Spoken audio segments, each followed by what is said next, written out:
Hey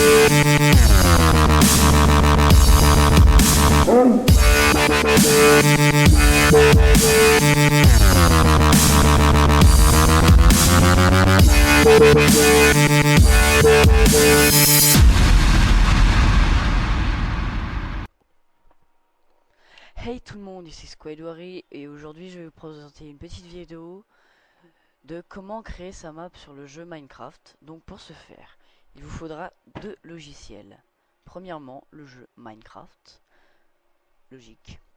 Deuxièmement, le logiciel de World Painter, dont je mettrai le lien de téléchargement dans la description, bien entendu. Je vais quand même pas faire mon gros bâtard. Donc on l'ouvre avec Java.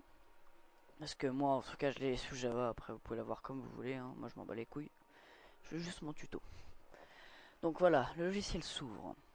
Donc là, normalement, à droite, voilà, il y a une map aléatoire qui s'est créée. Donc moi, je ne veux pas cette map de merde. Je veux créer ma map. Donc pour ce faire, il faut aller dans New World.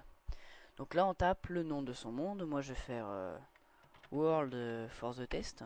On va faire un truc simple. Qui est bien sûr illisible, mais... Et j'ai fait une faute. Ah bah merde. Oh voilà, World for the Test. Trest. Putain, j'écris comme une brêle aujourd'hui. Donc dimension. Moi je mets du 1x1 pour le tuto.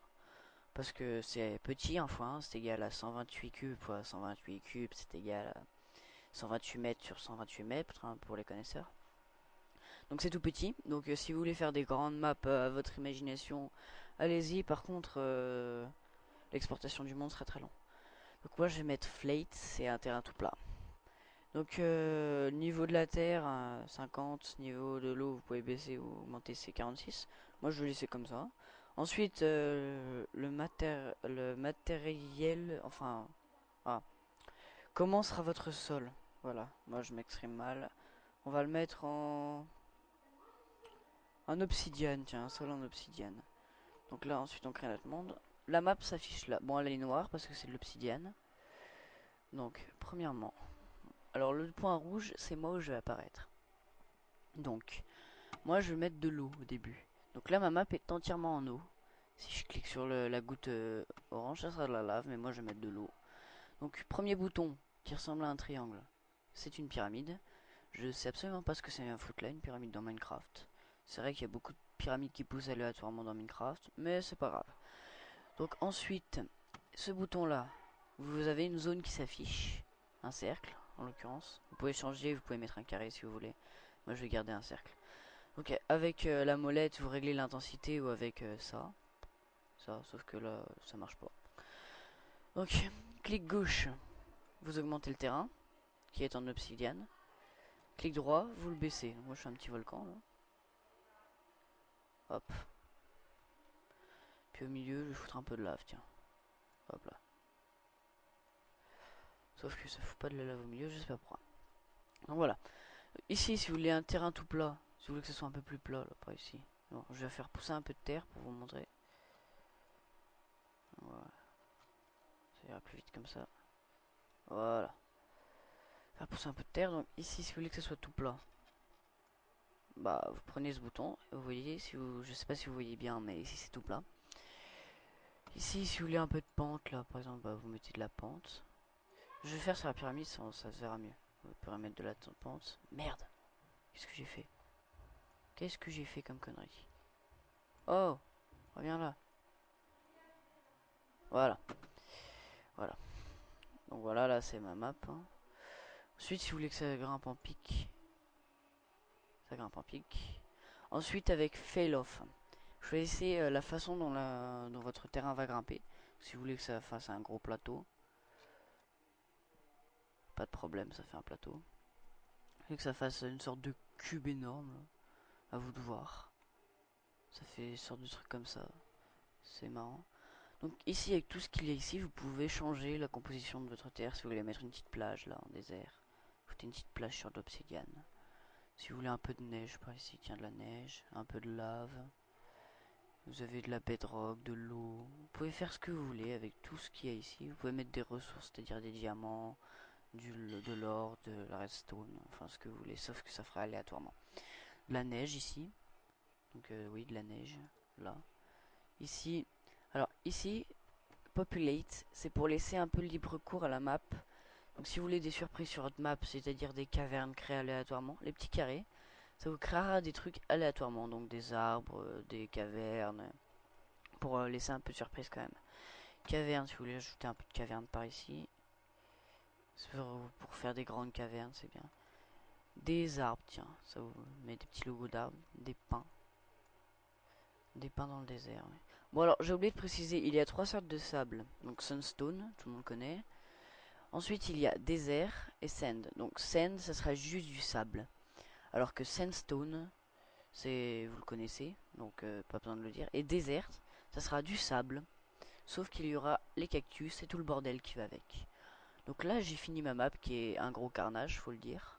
C'est pas une vraie map, il y a un peu du bordel partout, mais donc il faut prendre du temps. Ensuite, on va dans Export World. Donc, Exporting, ici, vous choisissez le lieu où vous allez exporter votre map. Et pour que la map soit intégrée dans le jeu, il faut la mettre dans Application Data, donc Add Data, Roaming, .minecraft et Saves. Ensuite, si vous voulez remodifier le nom de votre monde, c'est ici. Ici, il y a 2-3 options. Si vous voulez par exemple une bordure de terrain.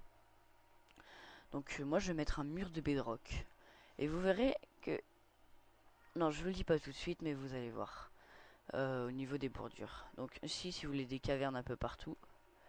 Donc voilà, après, il faut comprendre l'anglais. Hein. Moi, j'ai la flemme de traduire. Et donc là, si vous voulez un peu de forêt, un peu de partout, voilà. Donc ensuite, il y a pour modifier le nether. Mais je ne sais pas comment y accéder. Donc si vous trouvez un moyen d'accéder à la modification du nether, je suis preneur. Vous pouvez me le dire, hein. Moi je dis pas non. Ensuite, exportation du monde, voilà.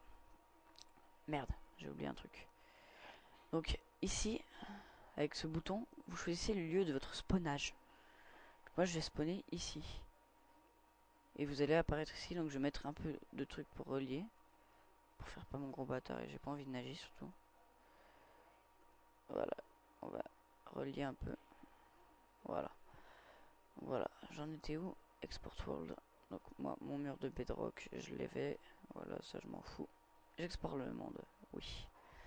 Donc là, ça m'exporte le monde. Vous voyez, c'est assez rapide parce que la map est toute petite. Si vous faites des grandes maps, l'exportation du monde sera longue. Très longue. Donc voilà. Donc là, ok. Une fois que c'est terminé, ça vous met success. Là, vous pouvez quitter. Vous pouvez l'enregistrer si vous voulez. Moi, j'ai pas que ça à foutre.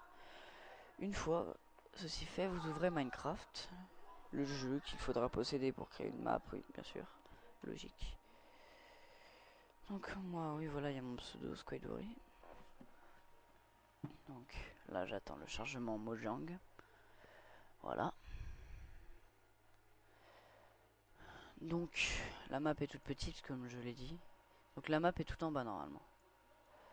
Comme vous voyez, il y a plusieurs testoirs. C'est parce que j'ai fait plusieurs vidéos qui ont parfois raté. Celle-là, c'est la bonne. La construction du terrain, je trouve, est assez longue pour une petite map comme celle-là. Mais bon, c'est comme ça. Donc ce qui est bien, quand vous créez une map, vous avez un petit coffre avec vous qui vient avec des ressources pour vous aider si vous n'avez pas tout many item. Donc il y a un peu de tout.